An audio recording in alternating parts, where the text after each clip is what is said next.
Good morning, good morning, good morning. Hope everyone having a wonderful day, a great day. So we're going to continue our lessons that we have been learning throughout this week. First, we learned about you have the power, and we did part 1 and part 2. So now we're going to give it to you that is power through submission. So we're going to give some different things that I learned. And these are some of the things I learned even from my spiritual mom about power through submission and the great power that you receive through it, which is authority. Because a lot of times that we continue to see in the body of Christ that God given each and every one of us authority, but some of our authority is less than others. And sometimes we do things and it seems like it's not working. So I'm going to teach you power through submission, and I'm going to show you even Jesus gained his power through submission. And so one of the ways of gaining more power and more authority is through submission. There's no way that you can get power without submission, which is submission. You're always subjected and under something and someone. So let's look at it. What's the importance of power through submission?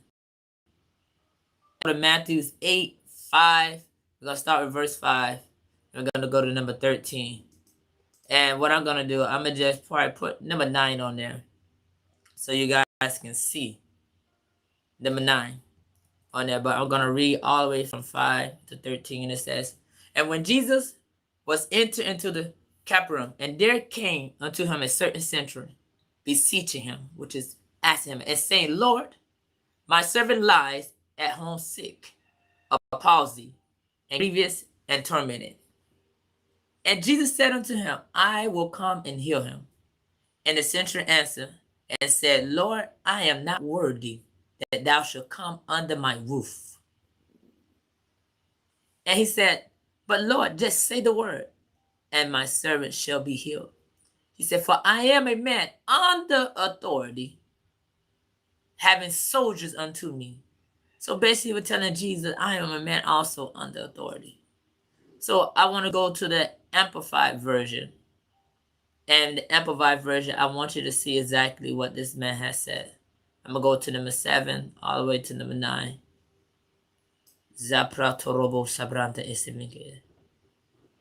Let's go.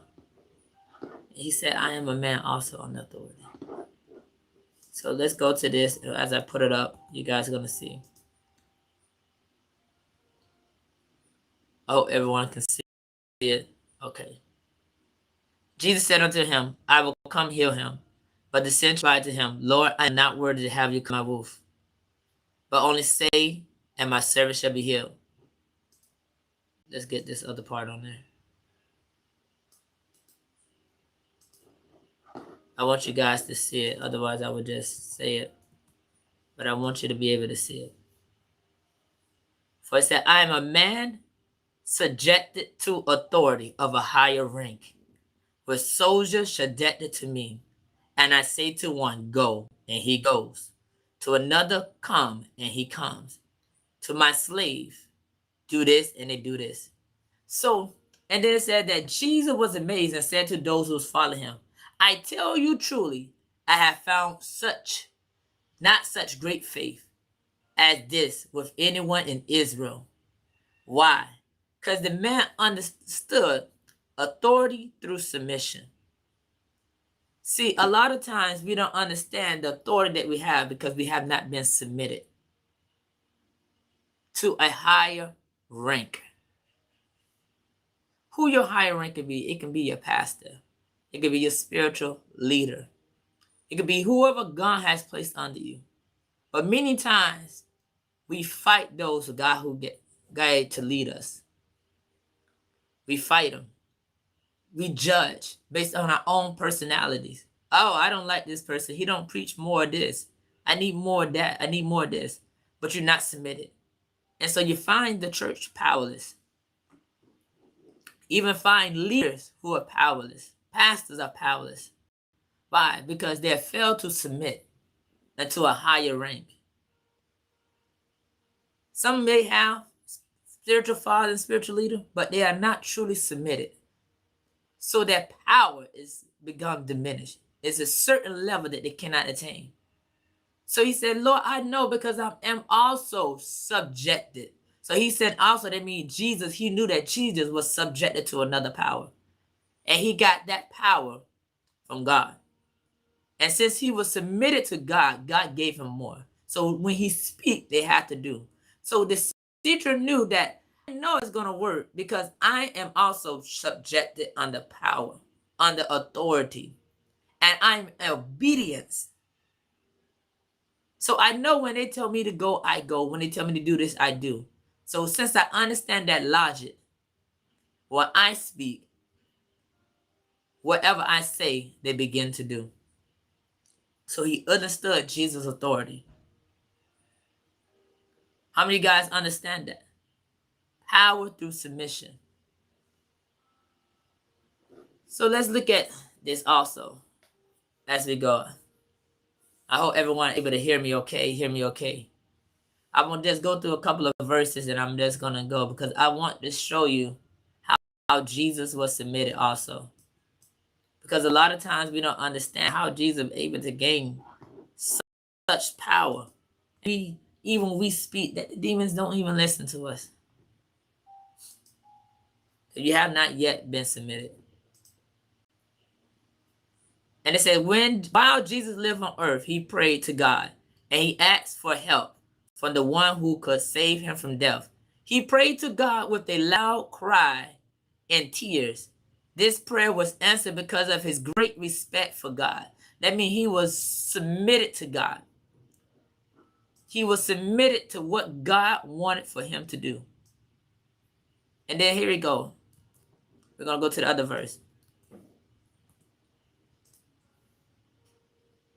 And Jesus was the Son of God, but Jesus was the Son of God, but he still suffered. Through his suffering, he learned to obey whatever God says. So Jesus, the Son, even though he was a son, still suffered. Suffered means he submitted. Even when he didn't feel like doing it, he did things for the Lord. And he learned to obey whatever God says. And then it said, this made him the perfect high priest who provided the way for everyone to obey him, to be saved forever. So if you don't even know how to obey, no demons will be able to obey you. Nothing in this earth will obey you.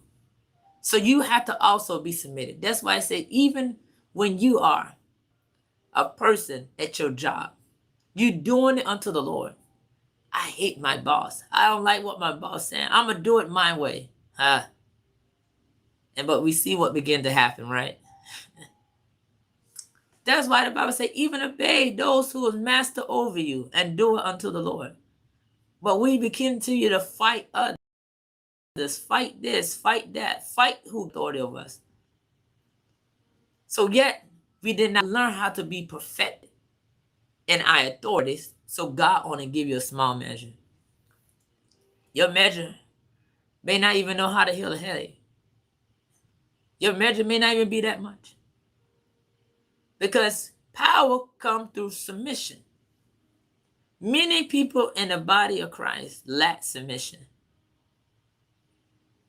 I was reading something today on Facebook, and this guy was like, I'm leaving my church. I'm leaving this because they don't speak what I want to hear. They don't do what I want. So I leave.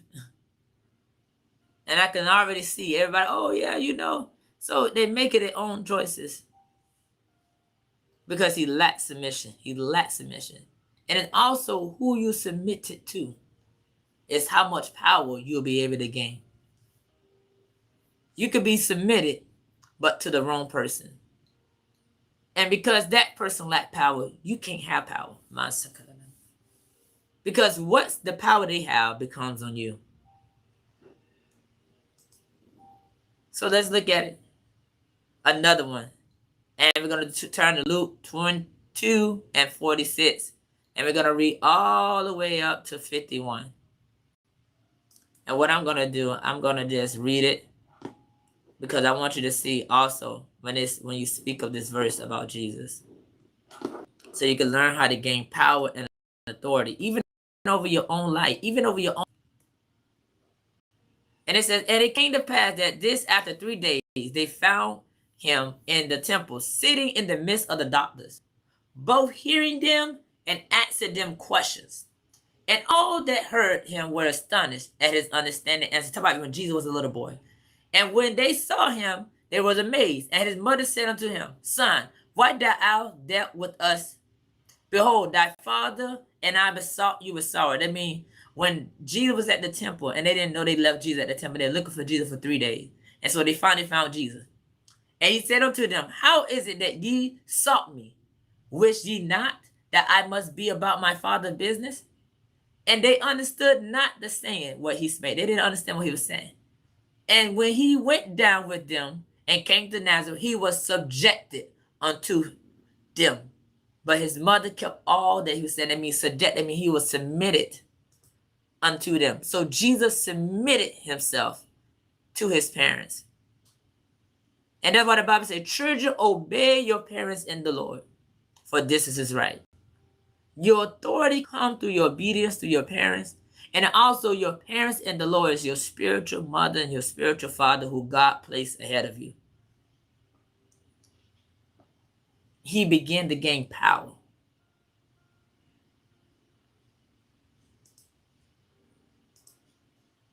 He began to gain power. So let's look at this. Let's look at this part, 51. I want to put 51 up there for you so you can see it. And then we're going to go, because these are keys of having authority, even over your life, over your body, over everything that you consider in life. So you say for himself, and when he subjected himself to them.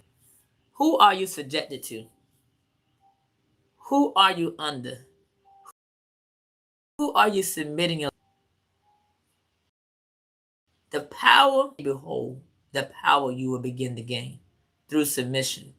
That's why it's a dominion. Dominion is something subjected under you. But you cannot have dominion unless you are subjected under something. That's how the way that God designed it. Ranking and authority. That's why he say the fivefold ministry, apostles, pastors, leaders. He's giving ranks of certain things for us to be submitted to. He say, you submit yourself to one another.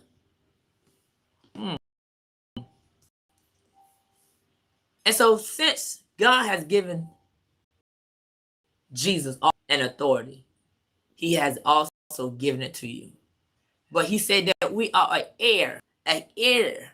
That means an heir is someone who's receiving but not yet have it. Why? Because he's waiting on your obedience. You don't give a 10-year-old a Maserati and start having them to drive. Why? They're not mature yet. But the more they get older and the more obedience that you see that they are worthy of that Maserati, you give it. So the more you mature in your submission, the more you begin, God see as you continue to obey what he says, the more he see you continue to obey your leader, your ranking continue to move up. Your authority and your power, God give you a little bit more because he know that you can be able to handle it.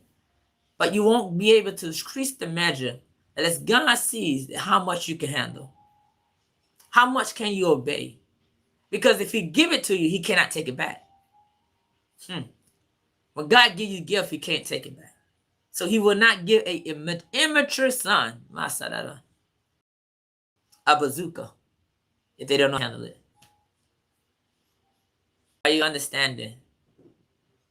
So this is one of the words that he spoke. Mark 15, 16 and 15 says, and he said unto them, go into all the world and preach the gospel to every creature.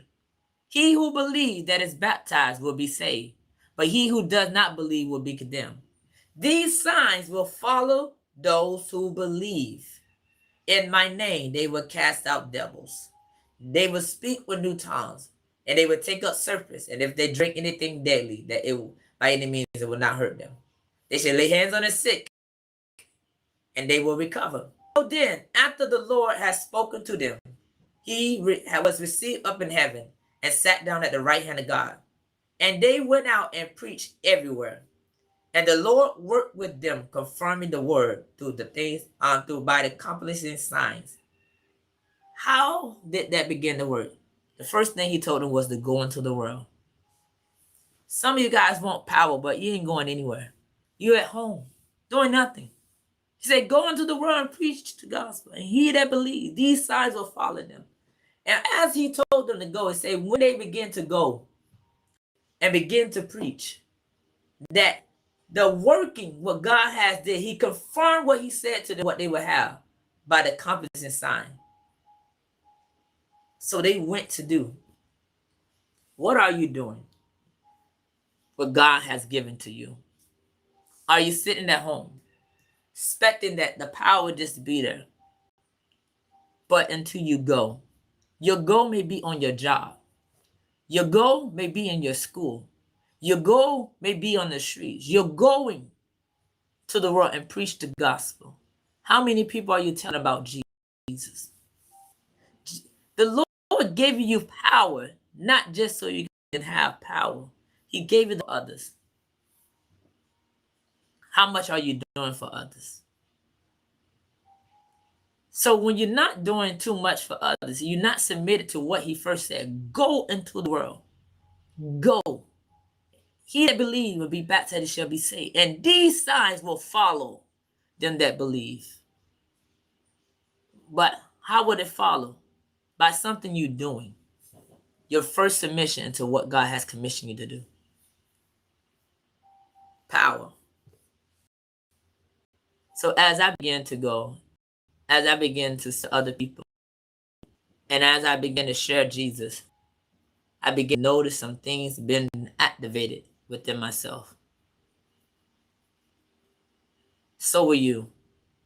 So I just want to give that little bit of word. And then we're going to teach Monday about dominion, about how Paul talked about how he buffered his body. And I'm going to show you how he's made his body subjected. And when he did that, more power he began to receive. Basically about buffering his body, putting it into subjection. There's true authority without dominion. About having a subjected. It just, when you see the world war right now, the war that's going on. If you, Russia have no authority over Ukraine. They don't. So because they don't have dominion over it right now, because they don't own it. So what they're doing, they're going in there, making Ukraine subjected to them so they can have authority over them. So I'm going to teach you the first, one piece of authority and power, subjection of your body. How much your body is submitted to you. When you have dominion, subduing authority. So some of us not working because we have not had dominion. And one of the first dominion, I believe, is dominion over self. So we're going to talk about that Monday. So you guys be blessed. Take care. And have a wonderful Friday.